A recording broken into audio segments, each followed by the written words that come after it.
لفظ قرآن یہ مصدر ہے،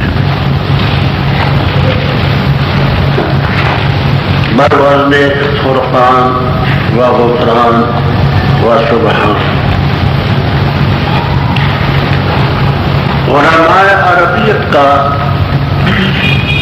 اس میں اختلاف ہے کہ اس کا مجرد مادہ کیا ہے۔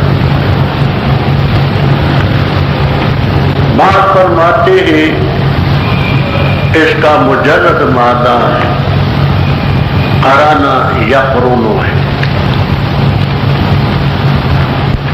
قرانا یقرن کے معنی جوڑنا، ملانا۔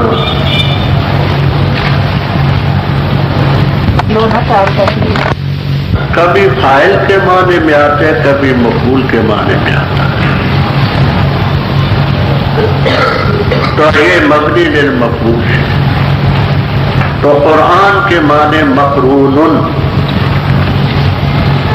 مقرون بعضہ ببعض، بعض کو بعض کے ساتھ جوڑا گیا، مضمون مضمون کے ساتھ، صورت صورت کے ساتھ، دعویٰ دلیل کے ساتھ، جنت تک کا ذکر دوزخ کے ساتھ، مومنین کا کافروں کے ساتھ۔ تو لفظ قرآن قرانا یقرن مجرد مادہ ہے بمعنی مقرون کے۔ دوسرے حضرات فرماتے ہیں کہ نہیں، اس کا مجرد ہے قراء یقرأ فتح،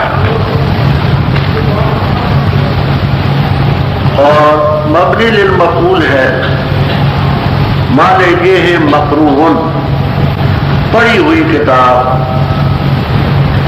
یعنی جو کتاب دنیا میں پڑھی جاتی ہے سب سے زیادہ وہ یہی ہے، اور پڑھے جانے کے قابل بھی یہی ہے۔